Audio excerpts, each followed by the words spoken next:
ఝాన్సీ, వాడే మిస్టర్ వి నిరూపించడానికి జగన్నాథం గారు నీ తరఫున వాదించబోతున్నారు. ఝాన్సీ, దిగులు పడకమ్మా. ఆ నీచుడి విషయం బయట పెట్టి నిన్ను రక్షించి తీరుతాను. నేను రక్షింపబడ్డం కాదు సార్, వాడు శిక్షింపబడాలి. అదే నేను కోరుకునేది.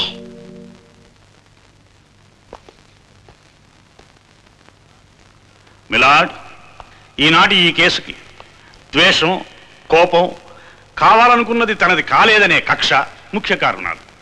నా క్లయింట్ శ్రీరాజ్ మంచి మర్యాదలు కలిగిన ఒక మామూలు మనిషి. ఇతను ఇష్టపడి ప్రేమించి రాధా అనే అమ్మాయిని పెళ్లి చేసుకోవాలనుకున్నాడు. అయితే ఇతని స్నేహితురాలుగా భావించే ఈ ఝాన్సీ రాణి అతన్ని కోరుకుంది, ప్రేమించింది, వాంఛించింది, పెళ్లి చేసుకోవాలనుకుంది. తనని కాదని నా క్లయింట్ రాధని పెళ్లి చేసుకోవడానికి సిద్ధపడ్డంతో ఈమె ఉక్రోషంతోనూ కక్షతోనూ మతిలేని దానిలాగా మారిపోయి పెళ్లి పన్నిట్లోకి వచ్చి అతన్ని దారుణంగా కొట్టి చంపడానికి ప్రయత్నించింది. ఈమె చర్యకి జలసీయే కారణమని తెలియజేస్తూ హత్యా ప్రయత్నం చేసిన ఈమెను కఠినంగా శిక్షించాలని కోర్టు వారిని కోరుతున్నాను. Miss Jhansi Rani's defence can proceed. My lord, నా క్లయింట్ కోపం, కసి, ఈర్ష్యతో శ్రీరాజు మీద హత్యా ప్రయత్నం చేసిందనటం వాస్తవం కాదు. ఇతను మిస్టర్ వి పేరుతో ఆడవాళ్లను పెళ్లిళ్లు చేసుకుని మోసం చేస్తున్నాడు కనుక మరో ఆడపిల్లకి అన్యాయం జరగకుండా ఆపాలని ప్రయత్నించింది నా క్లయింట్. ఈ నేరాల విషయంలో శ్రీరాజును ప్రశ్నించడానికి అనుమతించవలసిందిగా కోర్టు వారిని కోరుతున్నాను. Yes, proceed. మిస్టర్ శ్రీరాజ్, మీకు శ్రీరాజ్ అనే కాక వేరే పేర్లున్నాయా? నేనేం భగవంతుని కాదు, నాకు సహస్రనామాలు ఉండడానికి. రాధను పెళ్లి చేసుకోవటానికి విఠల్ అనే పేరు పెట్టుకున్నారా? లేదు, నా పూర్తి పేరు శ్రీ విఠల్ రాజ్. శ్రీరాజ్ అని పిలుస్తుంటారు, విఠల్ అని పిలుస్తుంటారు. అలాగే విశ్వనాథ్, వినోద్ కుమార్ అని కూడా పిలుస్తూ ఉంటారా? పిలవరు, పిలిచినా పలకను. ఎందుకంటే అవి నా పేర్లు కావు కాబట్టి. మీకు ఇంతకు ముందు పెళ్లిళ్ళు జరిగాయా? లేదు. కొండముదిలో సంపూర్ణ ఆమెను విశ్వనాథ్ పేరుతో, రేపల్లెలో రాజేశ్వరి ఆమెను వినోద్ కుమార్ పేరుతో, కాకినాడలో గాయత్రి ఆమెను విజయ్ అనే పేరుతో, వైజాగ్ లో లలిత ఆమెను విక్రమ్ అనే పేరుతో ఇంకా అనేక మందిని నువ్వు పెళ్లిళ్ళు చేసుకున్నావుట, నిజమేనా? అబద్ధం. నేను అంతమందిని అన్ని పేర్లతో పెళ్లి చేసుకోవడమా? అబద్ధం మిలాడ్, అబద్ధం. ఈ కేసుకు ముఖ్య సాక్షులుగా ఇతన్ని పెళ్లి చేసుకుని ఇతను మరణించాడని నమ్మి వితంతువులైన యువతుల్ని, వారి తాలూకు వాళ్ళని ప్రశ్నించేందుకు అనుమతించవలసిందిగా కోర్టు వారిని కోరుతున్నాను. Yes, proceed.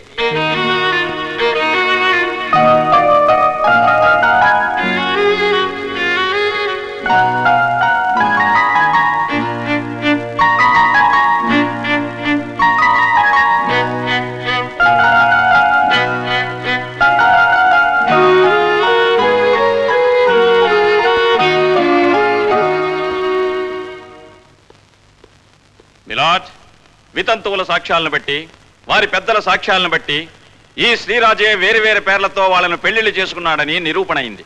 My lord, I want to cross examine those women. Yes, proceed.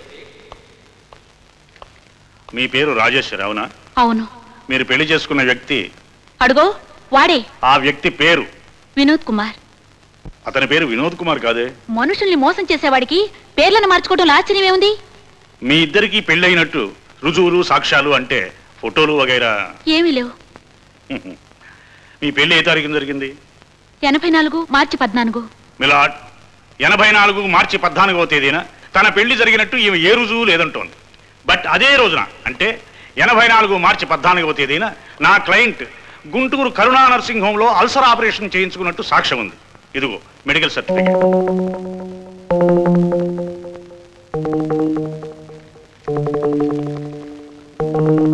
అదేవిధంగా సంపూర్ణని పెళ్లి చేసుకున్నాడని చెప్పిన రోజున నా క్లయింట్ బెంగళూరులో ఒక స్కూటర్ యాక్సిడెంట్లో ఇరుక్కుని పోలీస్ స్టేషన్లో ఉన్నట్టు ఇన్స్పెక్టర్ ఇచ్చిన స్టేట్మెంట్ ఇది.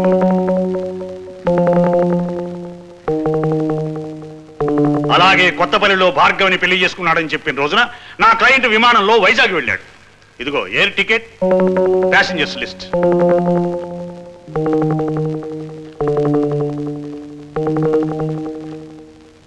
వీటిని బట్టి నా క్లయింట్ ఈ యువతులను ఎవరిని పెళ్లాడలేదని, ఇతని పోలికలున్న మరొకరెవరైనా పెళ్లాడి ఉండవచ్చు, లేదా వీళ్ళైనా అబద్ధాలు చెబుతుండవచ్చు అని తేలుతోంది. ఇప్పుడు ఈ కేసు దర్యాప్తు చేసిన క్రైమ్ బ్రాంచ్ ఆఫీసర్ నీలకంఠాన్ని ప్రశ్నించడానికి పర్మిషన్ ఇవ్వాల్సిందిగా కోరుతున్నాను. ప్రొసీడ్. ఈ శ్రీరాజే మిస్టర్ వి అని ఆధారాలతో మీరు చెప్పగలరా? ఐఎమ్ సారీ, అందుకు కావలసిన ఆధారాలన్నీ మాయమయ్యాయి. అంటే అతను రహస్యంగా ఉంటున్న గదిలో అడ్రస్సులు, ఫోటోలు, డ్రెస్సులు, విగ్గులు చాలా ఉండాలి. కానీ మేము అక్కడికి వెళ్ళి చూసేసరికి అవేమీ లేవు. ఉండాలి అంటున్నారు, ఉన్నట్టు మీకెలా తెలుసు? కుమారి ఝాన్సీ రాణి చెప్పింది. అంతేగాని మీరు చూడలేదన్నమాట. చూడలేదు. Thank you. That's all my lord. My lord, ఈ కేసులో ప్రతి వాళ్ళు నోటి మాటలు చెప్పడమే తప్ప ఒక సాక్ష్యమో ఆధారమో చూపించి నా క్లయింటే మిస్టర్ వి అని నిరూపించలేకపోతున్నారు. పెళ్ళయింది అనడమే తప్ప ఆ పెళ్లి తాలూకు ఫోటో గానీ పెళ్ళైన గుర్తులు గానీ లేవు. నా క్లయింట్కి ఒక రహస్యపు గది ఉంది అనడమే తప్ప ఆ గదిలో ఏ సాక్ష్యమో ఆధారమో లేదు. నోటి మాటే నమ్మేట్లయితే నా క్లయింటే మిస్టర్ వి అని ఎంతమంది చెబుతున్నారో కాదు అని అంతకు రెట్టింపు మంది చేత నేను చెప్పించగలను. ఇప్పుడు కుమారి ఝాన్సీ రాణిని ప్రశ్నించడానికి కోర్టు వారి అనుమతిని కోరుతున్నాను. Yes, proceed. Miss Jhansi Rani, నువ్వు శ్రీరాజును చంపడానికి ప్రయత్నించావు, అవునా? అవును. అందుకు కారణం? మా అక్క సంపూర్ణనే కాక అనేక మంది ఆడపిల్లల్ని పెళ్లిళ్ళు చేసుకుని. ఏ పెళ్లికైనా నువ్వు వెళ్ళావా? లేదు. ఎవరినైనా అతడు పెళ్లి చేసుకోవడం నువ్వు చూసావా? లేదు. కనీసం మీ అక్కడైనా పెళ్లి చేసుకోవడం నువ్వు చూసావా? లేదు. మరి ఆ బోన్లో నిలబడ్డ నా క్లయింట్ శ్రీరాజ్ చాలా మందిని పెళ్లి చేసుకున్నట్టు ఎలా చెప్పగలవు? నాకు కనిపించిన సాక్ష్యాలను బట్టి, ఆధారాలను బట్టి అంటావు. అవేవో చూపించమంటే లేవు, మాయమైపోయినాయి అంటావు. అంతేగా? మిలాడ్, ఈ ఝాన్సీ రాణి తన కసి కోపం తీర్చుకోవడానికి అమాయకుడైన నా క్లయింట్ని హత్య చేయబోయింది. ఆ ప్రయత్నం దెబ్బతినడంతో కొంతమంది ఆడవాళ్ళని తనకు తోడుగా తెచ్చుకుని ఏ సాక్ష్యము, ఆధారము, రుజువు లేకుండా నా క్లయింటే మిస్టర్ వి అని కోర్టు వారిని నమ్మించడానికి, తన నేరం కప్పిపుచ్చుకోవడానికి, శిక్ష నుంచి తను తప్పించుకోవడానికి. కాదు, నేను చేసిన తప్పు కప్పిపుచ్చుకోవడానికి కానీ శిక్ష నుండి తప్పించుకోవడానికి కానీ చూడడం లేదు మిలాడ్, చూడడం లేదు.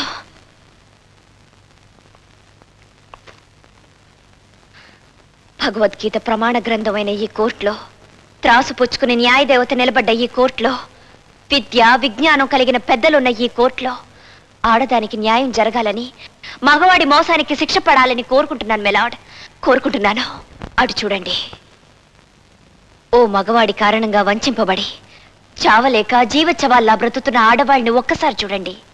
భర్త చనిపోయాడని వితంతువులుగా మారిపోయాక వాడు మరో చోట బ్రతికున్నాడని తెలిసి మళ్ళీ పెళ్లి చేసుకునే అవకాశం కూడా లేక కన్ను మూసే వరకు కుమిలిపోతూ బ్రతకాల్సిన వీళ్ళకి దిక్కేమిటి, దారేమిటి చెప్పండి?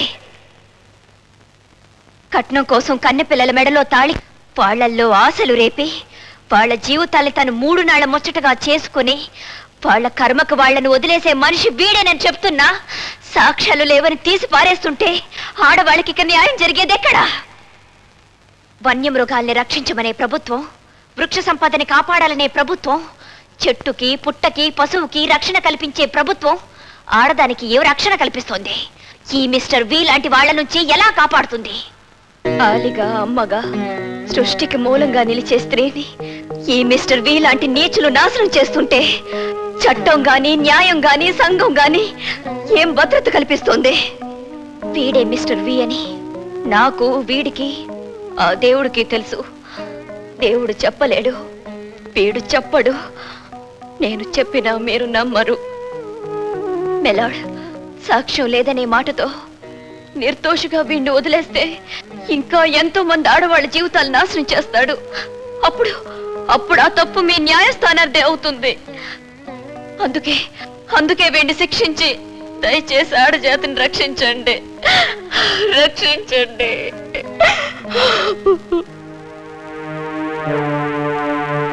కోర్టు రేపటికి వాయిదా వేయడమైంది. ఝాన్సీ, వాడే మిస్టర్ వి నిరూపించే ఆధారాల కోసం నువ్వు చెప్పిన అన్ని చోట్ల ప్రయత్నించాను. కానీ వాడు తరపున వాదించే లాయరు ఇద్దరు అతి తెలివైన వాళ్ళు దినకర్. ఉన్న సాక్ష్యాలు నాశనం చేసి లేనివి సృష్టించారు.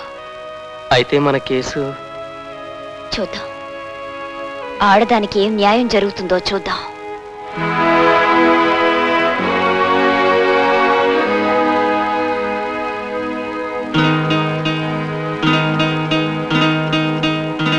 ఈ కేసు పూర్వపరాలు పరిశీలించిన మీదట కుమారి ఝాన్సీ రాణి శ్రీరాజ్ మీద ఆరోపించిన నేరాలు ఆధారరహితంగా గోచరించాయి.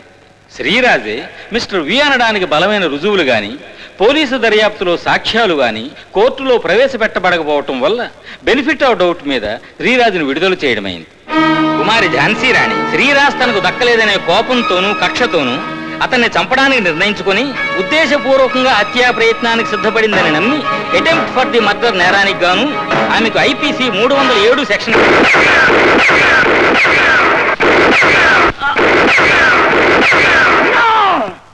Don't come to me. ఎవరు నా దగ్గరికి రాకండి. ఝాన్సీ, నువ్వు గాని చట్టం గాని న్యాయస్థానం గాని నన్ను మిస్టర్ విగా ప్రూవ్ చేయలేకపోయాయి. నిరూపించలేక ఏమీ చేయలేక నన్ను కాల్చి పారేశావు. So victory is mine. Mister V. V is for victory. yes, I am Mr. V. Milord, ఇలా నేను ఎందుకు చేశాను అనే ప్రశ్నకి సమాధానం నా ఒక్కరికే తెలుసు. అది మీకెవ్వరికీ చెప్పను. That is my secret. But my lord, ఒక ఆడది నాకు జన్మనిచ్చింది, మరొక ఆడది నన్ను మోసం చేసింది, ఇంకొక ఆడది నన్ను అంతం చేసింది. That's all. That's all. Milord, నాకు ఐపీసీ సెక్షన్ 302 కింద యావజ్జీవ కారాగార శిక్ష గాని ఉరిశిక్ష గాని విధించండి. పాడు విడుదలై ఇంకా ఎంతో మంది ఆడవాళ్ల జీవితాల్ని నాశనం చేయటం కంటే వాళ్ళందరి కోసం నేను అంతం అవటమే మంచిది. మిస్టర్ వి పేరుతో శ్రీరాజ్ అనేకమైన నేరాలు ఘోరాలు చేసినట్టుగా అతని వాంగ్మూలం వల్లనే నిర్ధారణ అయింది.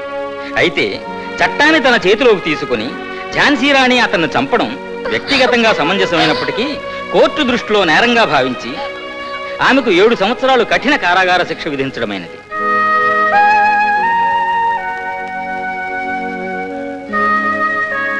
ఝాన్సీ, వెళ్తున్నాను దినకర్. నా తోటి ఆడవాళ్ళకి న్యాయం చేశాననే ఆత్మతృప్తితో, ఒక నేరస్తుడిని శిక్షించాననే సంతృప్తితో వెళ్తున్నాను. ఝాన్సీ, శిక్ష ముగించుకుని నువ్వు తిరిగి వచ్చే వరకు నీకోసం ఎదురు చూస్తూ ఉంటాను. Thank you very much.